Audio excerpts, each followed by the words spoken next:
আসসালামু আলাইকুম। কি অবস্থা সবার? কেমন আছেন? আশা করি ভালো আছেন। সো প্লিজ ডোন্ট জাজ মি। আমি এরকম কখনো ইনফরমেশনাল ভিডিও বানাইনি বা এভাবে কথাও বলিনি ক্যামেরার সামনে বসে বসে। সো যদি কোনো ভুল হয়ে থাকে ফার্স্টেই ক্ষমা দৃষ্টিতে দেখবেন অ্যান্ড প্লিজ ডোন্ট জাজ মি। সো আমি কিছুদিন ধরে ইউটিউব, ফেসবুকে কিছু ভিডিও আপলোড করেছিলাম, যার কারণে অনেক আপু ভাইয়ারা অনেক কিউট কিউট কমেন্ট করেছে, অনেক অনেক ইনফরমেশন জানতে চেয়েছে, অনেকে অনেক কোশ্চেন করেছে। সো তাই ভাবলাম যে একটু হেল্প তো করা যায়, তাই আমি আপনাদের সাথে ভিডিও নিয়ে আসছি একটা informational. I hope it will help you. So let's get started. First is first, am I married? Yes, I am married. Second, আপু ফিনল্যান্ডে আসা ইজি কিনা? অফকোর্স ফিনল্যান্ডে আসা ইজি। ইউরোপের সবগুলো কান্ট্রিতে আপনি যেতে পারবেন যদি রিকোয়ারমেন্ট ফুলফিল করেন।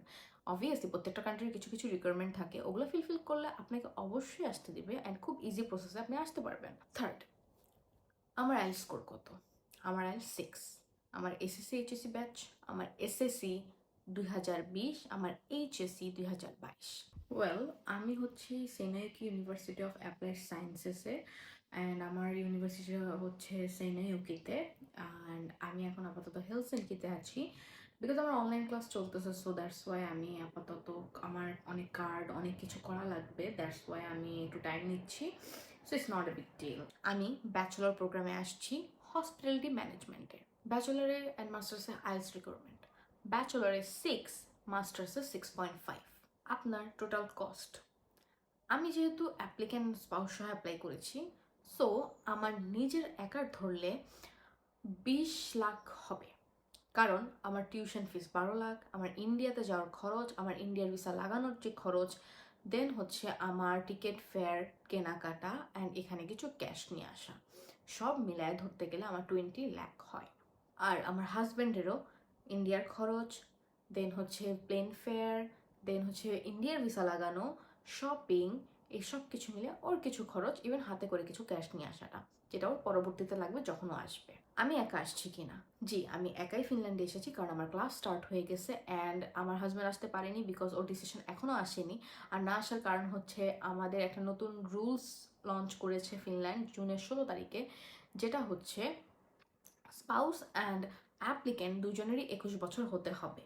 সো আমি যেহেতু 21 হয়নি, 3 মাস পর আমার 21, তো সেহেতু আমার হাজব্যান্ডেরটা হোল্ডে চলে গেছে যে ওকে ভিসা ঠিকই দিবে কিন্তু জানুয়ারি 16 তারিখের পর ছাড়া ফ্লাই করতে পারবে না, আর ওর কার্ড অ্যাক্টিভেট হবে জানুয়ারি 16 তারিখে। সো দ্যাটস ওয়াই আমার শ্বশুর আর হচ্ছে আমার ফ্যামিলি সবাই চাচ্ছিল যে না থাক, তুমি চলে যাও, কারণ ফিনল্যান্ড এক এক সময় এক এক রুলস, নতুন নতুন ল লঞ্চ করে, যেটার জন্য কোনো না কোনো প্রবলেম হইতেই পারে। যেহেতু আমারটা সব হয়ে গেছে, তো আমি আর ওয়েট করিনি, আমি চলে আসছি। আর আমার হাজব্যান্ড আস্তে আস্তে জানুয়ারি ইনশাল্লাহ। ফিনল্যান্ডে স্পাউস অ্যাপ্লাই করা যায় কিনা? ফিনল্যান্ডে স্পাউস অ্যাপ্লাই করা যায়, ইউরোপের কিছু কিছু কান্ট্রিতে আছে অ্যাপ্লাই করা যায়। অ্যান্ড হচ্ছে গিয়া ব্যাচেলরে হয়তো সব কান্ট্রিতে যায় না, মাস্টার্সে যায়, বাট রিকোয়ারমেন্ট অবশ্যই ফুলফিল করতে হবে। ফিনল্যান্ডে ব্যাংক স্টেটমেন্ট লাগে কিনা? অবশ্যই ফিনল্যান্ডে ব্যাংক স্টেটমেন্ট লাগে। আপনার 1 লাখ হইলে 10 লাখ থেকে 13 লাখ টাকার একটা ব্যাংক স্টেটমেন্ট লাগবে, আর যদি স্পাউস হয় তাহলে 25 লাখ টাকা ভালো। আর ফিনল্যান্ডে আসলে আপনাকে অবশ্যই ক্যাশ নিয়ে আসতে হবে। ফিনল্যান্ডের কি বাংলাদেশে কোনো এমবাসি নেই? নো, ফিনল্যান্ডের বাংলাদেশে কোনো এমবাসি নেই। ফ্যামিলি রিলেটেড যেসব ভিসার প্রসেসিং বা বিভিন্ন কাজ, সেগুলো সুইডেন এমবাসিতে হয়ে থাকে ফিনল্যান্ডের কাজগুলো। কিন্তু ভিএফএস ফেস করতে হলে আপনাকে ইন্ডিয়া আসতে হবে। ইন্ডিয়া নিউ দিল্লিতে হচ্ছে ভিএফএস সেন্টার, সেখানে গিয়ে আপনাকে ইন্টারভিউ দিতে হবে, ভিসার জন্য বায়োমেট্রিক ইন্টারভিউ, ডকুমেন্ট সাবমিশন সব কিছু করতে হবে। পিআর পাওয়া যায় কিনা? ফিনল্যান্ডে পিআর পাওয়া যায়, কিন্তু এখন রুলস কিছু কঠিন করে দিয়েছে। সো আপনাকে এসে এখানে প্রপার ভাষা জানতে হবে, সব কিছু ওইভাবে তাদের রুলস রেজুলেশন ফলো করতে হবে, তাদের সব কিছু ওইভাবে মেনটেন করে আপনাকে যখন সময় হবে, যখন আপনি এলিজিবল, তখন আপনাকে পিআরের জন্য অ্যাপ্লাই করতে হবে। প্রথমত আইএলটিএস দিয়ে আপনাকে একটা ভালো স্কোর উঠিয়ে দেন হচ্ছে গিয়া আপনাকে টার্মের জন্য ওয়েট করতে হবে। জানুয়ারি অ্যান্ড সেপ্টেম্বর দুইটা টার্ম থাকে ফিনল্যান্ডে অ্যাপ্লাই করার জন্য। সো জানুয়ারি টার্মে আসলে ভার্সিটি খুবই কম সংখ্যক সার্কুলার দেন, খুব কম সংখ্যক ভার্সিটি সিট থাকে, যার কারণে আপনাকে হচ্ছে জানুয়ারিতে আসলে ওইভাবে আপনি চান্স না পাওয়ার সম্ভাবনা সবচেয়ে বেশি। কিন্তু সেপ্টেম্বর ইনটেকে আপনি চাইলে অনেক ইউনিভার্সিটিতে চান্স পেতে পারেন। সো ফিনল্যান্ডে আগে অ্যাপ্লিকেশন ফিস ছিল না, বাট এটা এখন শুরু হয়েছে। কংগ্রাচুলেশনস। আমিও অ্যাপ্লিকেশন করার সময় দিয়ে আসছি, আমি যেইবার থেকে দিয়েছিলাম ওইবার থেকে শুরু হয়েছিল। আপনাকে 100 ইউরোর মতো অ্যাপ্লিকেশন ফিস দিয়ে অ্যাপ্লাই করতে হবে। করার পরে আপনি হচ্ছে আপনার টাইম মতো এন্ট্রান্স এক্সাম দিতে হবে। এন্ট্রান্স এক্সামের উপর ভিত্তি করে আপনার ইউনিভার্সিটি ডিসিশন আসবে। আবার কিছু কিছু ইউনিভার্সিটি ইন্টারভিউর থ্রুতে স্টুডেন্টদেরকে অ্যাকসেপ্ট করে থাকে, তবে আইএলটিএস বাধ্যতামূলক। আপনি যখন চান্স পেয়ে যাবেন, দেন আপনি ওই ভার্সিটিতে টিউশন ফিস পাঠাবেন। টিউশন ফিস পাঠানোর পর আপনার ব্যাঙ্ক স্টেটমেন্ট রেডি রাখতে হবে। আপনার ব্যাঙ্ক স্টেটমেন্ট রেডি করার মানে এই না যে আপনি শুধু একটা ব্যাংকে টাকা রেখে দিলেই হয়ে যাবে, আপনাকে ট্রানজাকশন চালু করতে হবে। আপনার মিনিমাম 3-4 মাস 6 মাসের ট্রানজাকশন দেখাইতে হবে যে হ্যাঁ আপনার এই অ্যাকাউন্টটা এলিজিবল, এটাতে ট্রানজাকশন হয়, এটা খুবই রানিং একটা অ্যাকাউন্ট, এটা খুবই স্ট্রং, এটার ফাইলটাকে আপনাকে স্ট্রংভাবে গোছাইতে হবে। শুধুমাত্র এমনি টাকা নিয়ে রেখে দিলে ফিনল্যান্ডকে দেখাইলে হবে না। দেন আপনাকে ইন্ডিয়ার ভিসা নিতে হবে। ইন্ডিয়ার ভিসা নেওয়ার পরে আপনার ইন্ডিয়া যেতে হবে নিউ দিল্লিতে ভিএফএস সেন্টার ফেস করার জন্য। ভিএফএস ফেস করার পরে আপনাকে হচ্ছে ডিসিশনের জন্য ওয়েট করতে হবে। এবার তারা ডিসিশন নেওয়ার আগে যদি তারা কোনো সাপ্লিমেন্ট চায়, সো আপনার ইন্টার ফিনল্যান্ডে সাপ্লিমেন্ট চাইলে ওই সাপ্লিমেন্ট আপনাকে দিতে হবে। অ্যান্ড ওই সাপ্লিমেন্ট দেওয়ার পরে, সাপ্লিমেন্ট মিনস হচ্ছে অনেক ধরনের ডকুমেন্টস চাইতে পারে, আপনার ব্যাংক রিলেটেড হইতে পারে, আপনার লিটারালি মানে স্পাউস রিলেটেড, স্পন্সর রিলেটেড অনেক কিছুই হইতে পারে। সাপ্লিমেন্টের পরে যদি আপনি তাদের সব রিকোয়ারমেন্ট ফুলফিলভাবে পূরণ করে দেন, তাহলে আপনার ভিসা ডিসিশন চলে আসবে। অ্যান্ড ভিসা ডিসিশন আসার পর আপনাকে কার্ডের জন্য ওয়েট করতে হবে 2 থেকে 3 সপ্তাহ। আপনার কার্ড চলে যাবে সুইডেন এম্বাসিতে। কার্ড চলে আসলে আপনি ওই কার্ড নিয়ে দেন হচ্ছে গিয়ে যদি চান ফ্লাই করে চলে আসতে পারেন, কংগ্রাচুলেশনস। আর যদি যান না আমি আমার স্পাউসও অ্যাপ্লাই করেছি, স্পাউসেরটা আসেনি এখনো, ওয়েট করবো, সেটাও করতে পারেন। আমি যেহেতু ফিনল্যান্ডে একা আসছি, সো আমার হাজব্যান্ডের জন্য ওয়েট করতে পারিনি, আমার ক্লাস স্টার্ট হয়ে গেছে as I told you before. So he will come in January ইনশাআল্লাহ।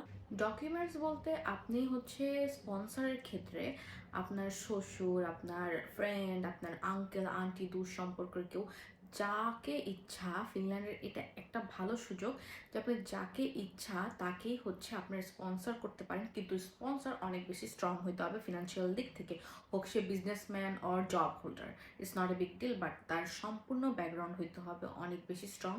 আমার ব্যাকগ্রাউন্ড অনুযায়ী আমার হচ্ছে স্পন্সর ছিল হচ্ছে আমার শ্বশুর, উনি একজন জব হোল্ডার, সো ওনার আলহামদুলিল্লাহ সব কিছু অনেক স্ট্রং ছিল, তার সাথে আমার প্যারা হয়নি। আমি ব্যাগ থেকে কিনছি, আমি ব্যাগ কিনছি বাইতুল মোকাররম মার্কেট থেকে, ওইখান থেকে এই 3টা পিঙ্ক কালার একটা সেট কিনছিলাম। সো আমার যেহেতু পিঙ্কের মধ্যে 2টা ইউজ হয়েছে, আরেকটা হয়নি, সো এটা রেখে আসছি। অ্যান্ড ওইখান থেকে ব্লু কালার একটা ইউজ করেছি। আপনি এয়ারলাইন্স অনুযায়ী আপনি কেজি পাবেন। আপনি চাইলে যে কোনো এয়ারলাইন্স দিয়ে গিয়ে যে কেজি বেশি পাবেন বা 2-3টা ব্যাগ বেশি নেবেন, এটা হয় না। আমি সিঙ্গাপুর এয়ারলাইন্স চুজ করেছি, আমি 25 কেজি পেয়েছি, স্টুডেন্ট হিসেবে স্টুডেন্ট প্রিভিলেজে আমি 10 কেজি পেয়েছি। অ্যান্ড আমার 8 কেজি হ্যান্ড লাগেছে। সো এটা হচ্ছে আমার টোটাল। আর কাঁধের ব্যাগে হচ্ছে কম্পিউটার, সো কাঁধের ব্যাগটা ডিফারেন্ট, ওটা আলাদা। অনেকে জানতে চাইছে আমি কি ডিরেক্ট ফ্লাইটে হেলসিঙ্কি আসছি কিনা। না, আমার ডিরেক্ট ফ্লাইট ছিল না। আমি সিঙ্গাপুর এয়ারলাইন্সে Dhaka to Singapore, Singapore to Frankfurt, Frankfurt to Helsinki আসছি। আমার ইমিগ্রেশনটা ফ্র্যাঙ্কফার্টে হয়, হুইচ ওয়াজ ভেরি হেল্পফুল। আমি আপনাদের সবাইকে রেকমেন্ড এটাই করবো যে হেলসিঙ্কি দিয়ে না ঢুকতে, কারণ হেলসিঙ্কিতে এখন অনেক বেশি টাফ হয়ে গেছে, আপনাদের অনেক ধরনের হ্যাসেলে পড়তে হবে, কারণ হেলসিঙ্কি এখন অনেক বেশি টাফ, আপনাদেরকে অনেক স্ট্রিক্টলি অনেক কিছু ম্যানেজ করতে হবে ওখানে। সো যার কারণে আমি এত প্যারায় পড়তে চাইনি, তাই আমাকে আমার এজেন্সি থেকে ভাইয়া বলে দিছে যে তোমাকে এভাবে এভাবে যেতে হবে। সো আমার জার্মানিতে আমি আমার ইমিগ্রেশন করি, আলহামদুলিল্লাহ জার্মানির ইমিগ্রেশনে আমাকে একটা কোশ্চেনও করেনি, শুধু আমার কার্ড দিয়ে স্ক্যান করে আমাকে ফেরত দিয়ে দিয়েছে, that's it, my immigration is complete. Then আমি ওখান থেকে ডোমেস্টিক ফ্লাইটে হেলসিঙ্কি আসছি, যেখান থেকে আমি আমার লাগেজ নিয়ে এক্সিট দিয়ে বের হয়ে গেছি, আমার কোনো প্রবলেম হয়নি। সো আমি আপনাদেরকে সাজেস্ট করবো আপনারা এস্তোনিয়া অথবা জার্মানি অথবা সুইডেন ঘুরে আসেন, কারণ আপনারা যদি ডিরেক্ট ফ্লাইটে হেলসিঙ্কি ঢুকেন অনেক কাহিনী করবে। সো আমি as a friend or well উইশার আপনাদেরকে এটা রেকমেন্ড করতে পারি। আমি জানি না আমি কতটুকু ইনফরমেশন দিয়ে আপনাদেরকে হেল্প করতে পারছি, বাট আরও যদি কিছু জানার থাকে, কিছু বলার থাকে, কোনো কোয়েশ্চেন থাকে, ask me in my comment section and please support me, keep me in your prayers. আমার সাথে থাকবেন, আমি অনেক ধরনের আপডেট আপনাদেরকে দেওয়ার চেষ্টা করবো, অ্যান্ড আমার সাথে ফিনল্যান্ড ঘোরাবো। So that's it for today, bye bye.